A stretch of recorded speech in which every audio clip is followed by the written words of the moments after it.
प्रिय मित्रों, आज के अखबार में टाइम्स ऑफ इंडिया में एक न्यूज़ छपी है जिसमें आगरा के एक प्रोफेसर राणा, जो कि वाइस चांसलर की पोजीशन पे भी रह चुके हैं, उनको पुलिस ने अरेस्ट किया है। अरेस्ट इसलिए किया है कि वो अपने आगे डेजिग्नेशन कुछ ऐसा लिखते थे जो कि एम्बेसी से संबंधित था,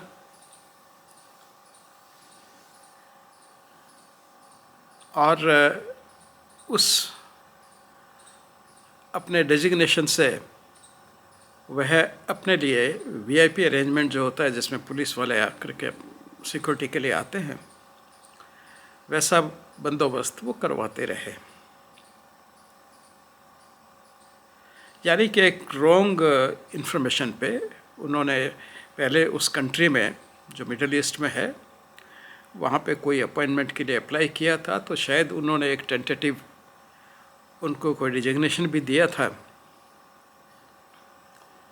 या करस्पॉन्डेंस में रहा होगा। पूरी बात तो क्या सच्चाई है उसमें, किस तरह से हुआ, वो तहकीकात के बाद में ही पुलिस वाले निर्णय कर पाएंगे। पर अब तक जैसा अखबार में आया है कि उन्होंने कुछ ऐसे डिजिग्नेशन उनके पास था या नहीं था, या वो एक नकली अपना मनगढ़ंत था, वह तो सब अब आगे जो इन्फॉर्मेशन निकलेगी पुलिस के पास, क्योंकि पुलिस ने केस रजिस्टर कर लिया है और उन्हें अरेस्ट भी कर लिया है। अब एक व्यक्ति जो एक वाइस चांसलर रह चुका है, प्रोफेसर रह चुका है यूनिवर्सिटी में, और उसका इस तरह से पकड़ा जाना, अब ये क्यों होता है, कैसे होता है, ये थोड़ा समझने की हमें आवश्यकता है। लोगों को भी, और जो लॉ एनफोर्सिंग एजेंसीज़ हैं और जुडिशरी भी है जो फाइनली ऐसे मामलों में अपने निर्णय देती है, उनको भी इन बातों को समझना बहुत ज़रूरी होता है, जिससे कि वो एक राइट एक्शन, सही निर्णय समाज के हित में, उस व्यक्ति के हित में और कानून के हित में ले सकें। ऐसा मेरा मानना है, और इसीलिए मैं फॉरेंसिक साइकोलॉजी की ये बातें आप लोगों के सामने समक्ष रखता हूँ, एक लोगों में जागृति क्रिएट करने के लिए सभी फील्ड में। तो उसी में मैंने इस स्थिति को कि जहाँ एक रिटायर्ड व्यक्ति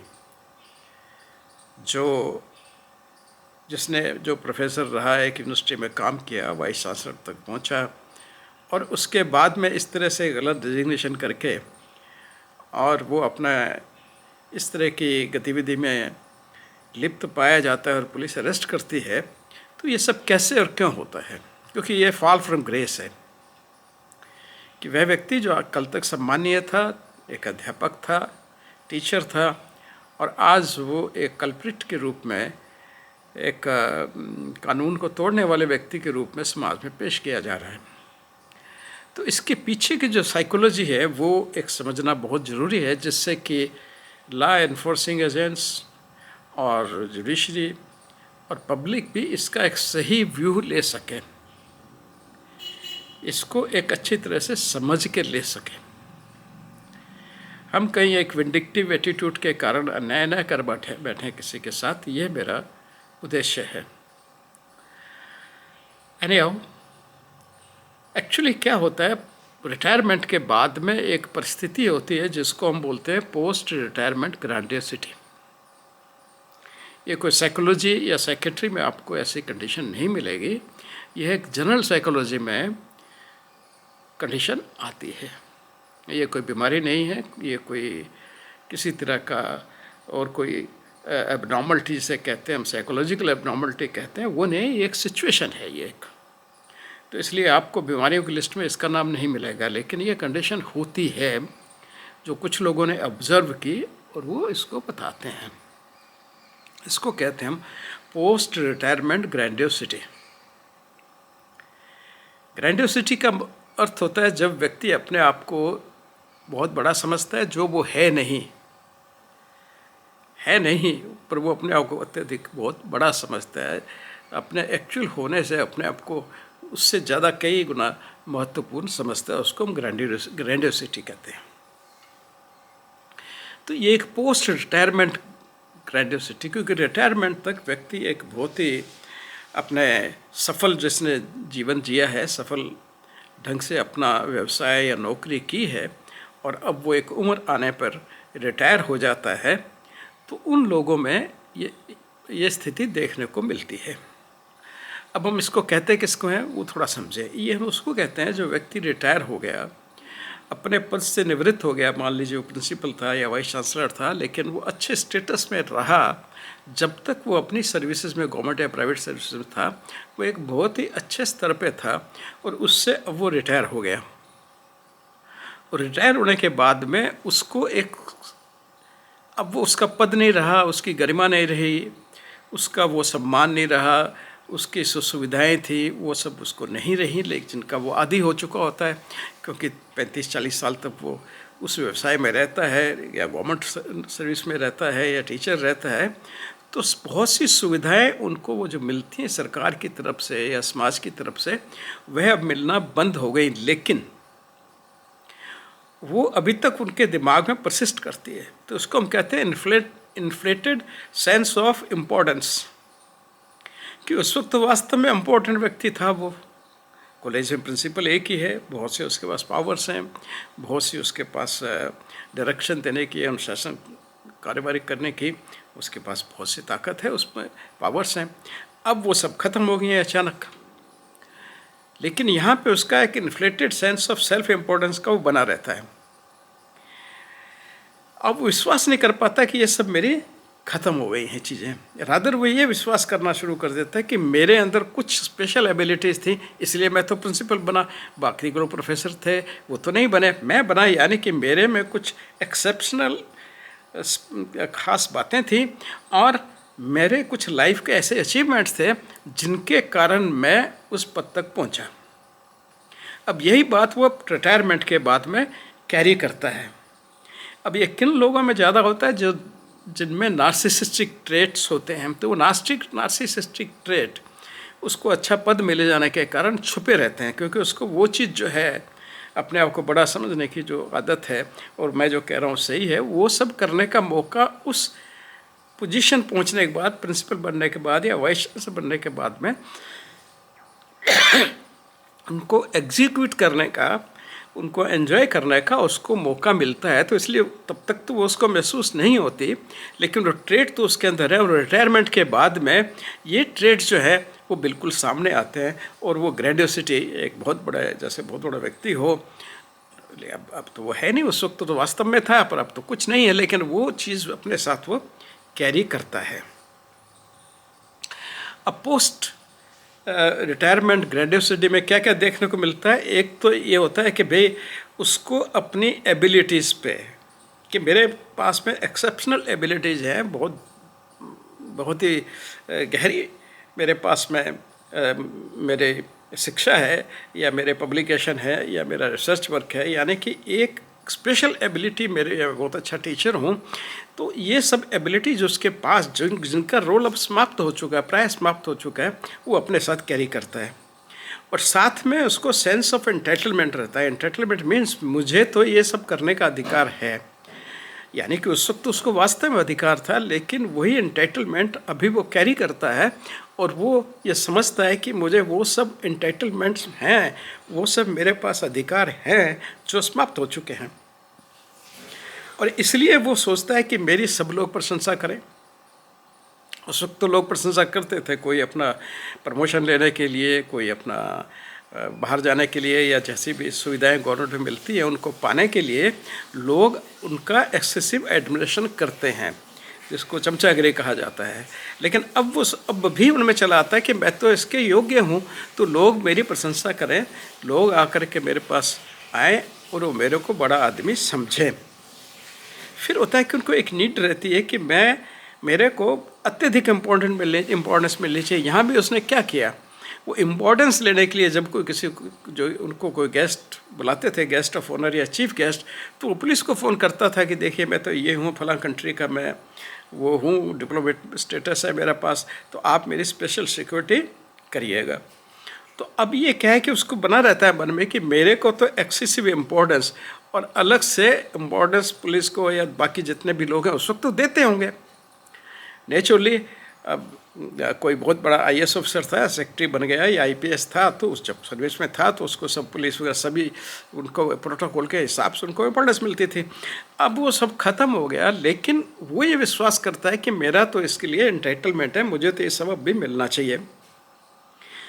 फिर क्या होता है कि रिटायरमेंट के बाद में ये परिस्थितियाँ, कारण क्या होते हैं, क्यों ऐसा व्यक्ति करता है? तो इसलिए करता है कि पहला तो ये होता है कि उसकी सडन लॉस ऑफ आइडेंटिटी होती है। यानी कि पहले तो उसकी आइडेंटिटी थी समाज में, अपने स्फीयर में, अपने प्रोफेशनल स्फीयर में, उसका एक नाम था, उसका एक काम था, वो इन्वॉल्व था। अब वो सडनली समाप्त हो गई, तो लॉस ऑफ आइडेंटिटी, एक आइडेंटिटी क्राइसिस जो है वो उनमें डेवलप हो जाती है। फिर जो जैसा मैंने कहा कि कुछ ट्रेट्स जो जैसे नार्सिसिस्टिक ट्रेट्स हो सकता है, कुछ नार्सिसिस्टिक ट्रेट्स उसमें हो जो खप गए समय पर अच्छे प्रमोशन और समय पर अच्छे पद मिलने के कारण, वो उसमें खप गए। ट्रेट्स तो थे उसको, पर वो खप गए, पता नहीं चला उनका।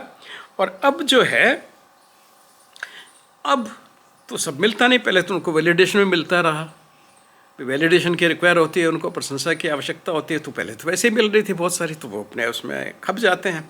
लेकिन अब नहीं मिल रहा, तो उसके कारण उनके अंदर एक इम्बैलेंस सा क्रिएट हो जाता है। फिर होता है कि एक जो जैसा मैंने अभी कहा कि एक डिल्यूजन ऑफ ग्रैंडियर्स कि मैं बहुत बड़ा आदमी हूँ, यह उनको एक दिमाग में फिक्स हो जाता है। तो ग्रैंडियोसिटी कहते हैं, अपने आप को बहुत बड़ा समझना। रिटायरमेंट के आप रिटायरमेंट हो गए, सब कुछ आपका समाप्त हो गया, कुछ भी है तो वो, लेकिन वो अभी आपके दिमाग में चला आ रहा है, इसीलिए इसको कहा गया मीन्स पोस्ट रिटायरमेंट ग्रैंडियोसिटी। तो वो जो एक्चुअल में परिस्थिति वो अब भी आप कैरी कर रहे हैं।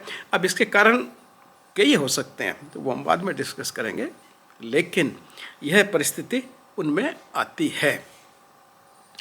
अभी आपको प्रेजेंटेशन कैसे करेंगे, ये मतलब आप जो आएंगे सोसाइटी में या समाज में या कहीं भी, तो कैसे वो अपने लक्षण दिखाएंगे, उनको ज़रा समझते हैं। एक तो जैसे कहा कि वो अपने जो अचीवमेंट्स हैं, अब उसमें सबके अचीवमेंट्स होते हैं। एक आदमी मान लीजिए प्रिंसिपल बन गया या वाइस चांसलर, इसका मतलब ये नहीं है कि वो सबसे बहुत ही अच्छा था। बहुत से फैक्टर जो ऐसी पोजीशन लेने में काम करते हैं, या उसी तरह आईएएस में, आईपीएस में, सब जगह, सब प्रोफेशन में आपके अचीवमेंट्स के अलावा भी बहुत से फैक्टर्स होते हैं जो काम करते हैं आपके प्रमोशंस के लिए। ये जग विदित चीज़ है। तो वो जो, लेकिन ये व्यक्ति अपने अचीवमेंट्स को बहुत एग्जैगरेट करता है। वो ये सोचता है कि मैं सब में स्पेशल था, सब में विशेष था, इसलिए मेरे को ये पद मिला, इसलिए मैं ऐसी नौकरी में इस स्टेटस पे पहुंचा। फिर जो दूसरा पॉइंट उनमें होता है जो बहुत खतरनाक होता है, वो दूसरों को हमेशा डिस्क्रेडिट देते रहते हैं। कोई अगर आकर के उनके किसी साथी का नाम लेगा, भाई नहीं मिला उसको प्रमोशन, कोई और कारण हो सकता है, तो वो उनको डिस्क्रेडिट, अरे उसको कुछ पता ही नहीं था, वो तो बिल्कुल बेकार ऑफिसर था, है ना, और मेरे में ये क्वालिटीज़ थी इसलिए मेरे को मिला। तो कॉन्स्टेंटली हमेशा वो अपने आप को बोस्टिंग, सेल्फ बोस्टिंग से कहते हैं, खुद की प्रशंसा करना है, अपने बारे में बताते रहना है, तो वो बातों में अंगेज रहते हैं।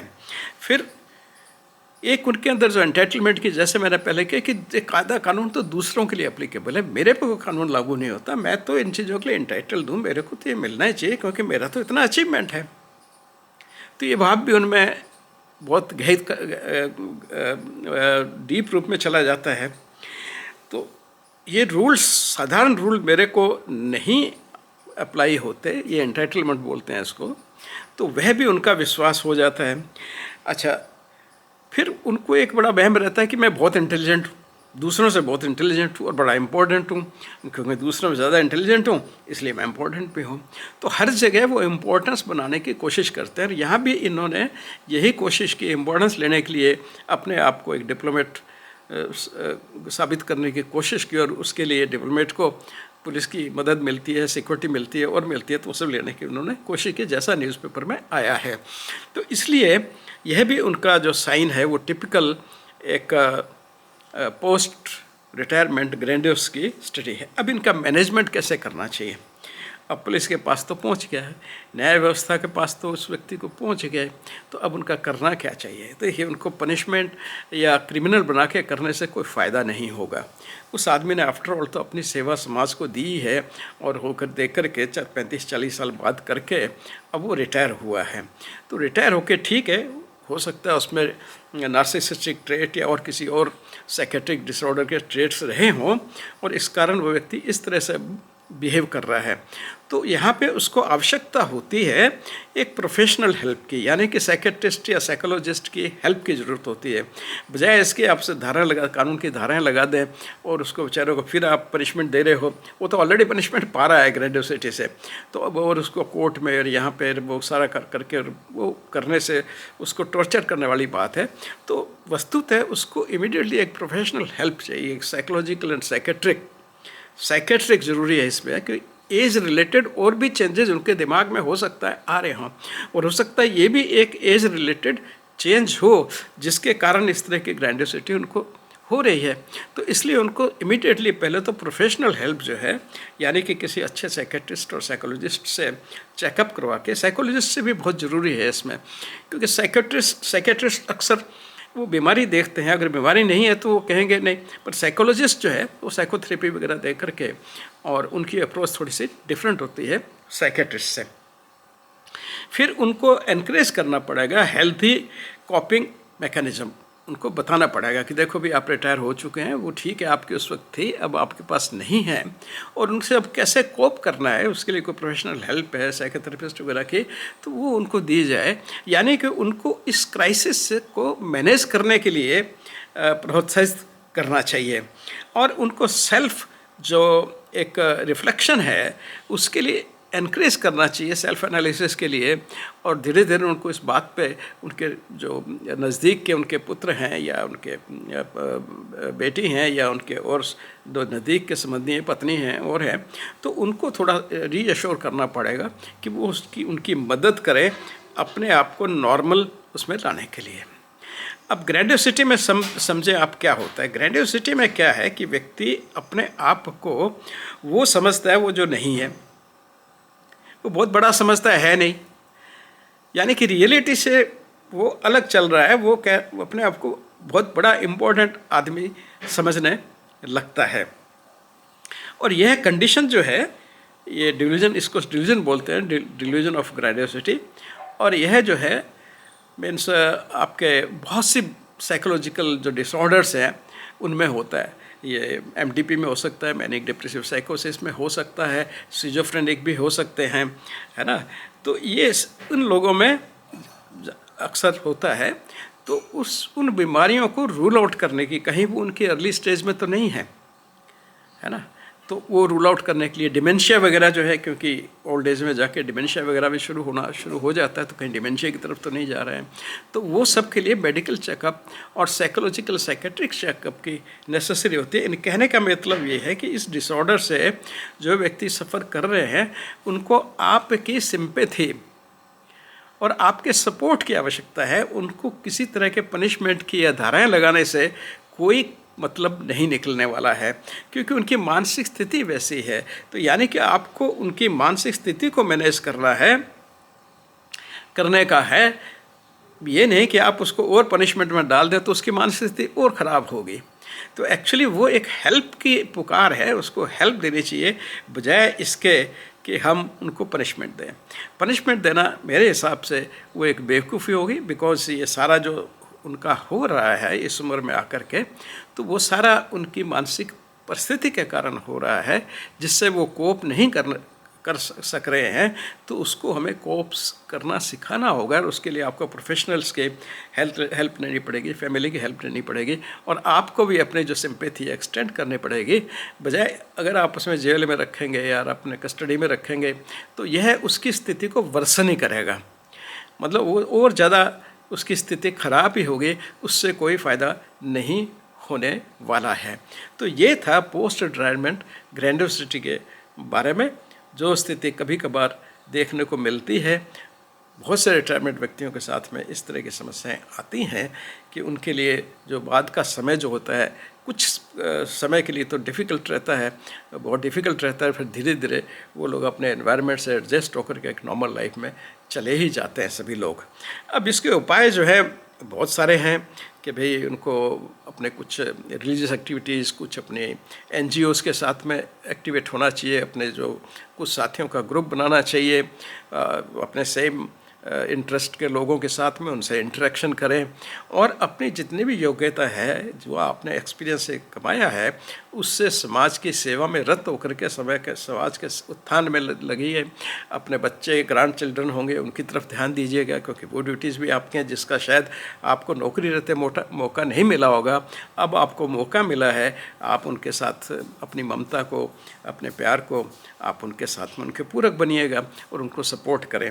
तो इस तरह से एक पॉजिटिविटी लाइफ में लाने की आवश्यकता रहती है रिटायरमेंट के बाद में, खास करके इस उम्र में आकर के।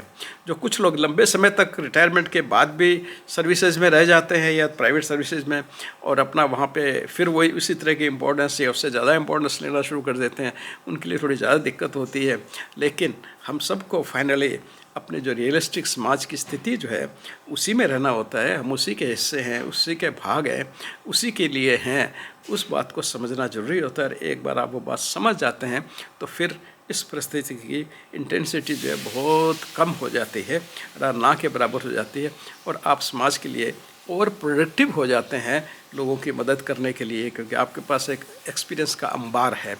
और वो अंबार जो है, और लोगों को भी उस मीन्स सीनियरिटी का और जो उनके पास एक्सपीरियंस है उसका सम्मान करना चाहिए, और जहाँ तक हो सके उसका एडवांटेज भी लेना चाहिए, क्योंकि यहाँ एक सीजन्ड और एक्सपीरियंस्ड एक्सपर्ट्स आपको वेरियस फील्ड के, हर फील्ड के लोग अवेलेबल हैं, तो उनका उपयोग करना चाहिए, न कि हम उनकी तरफ निष्ठुरता से देखें।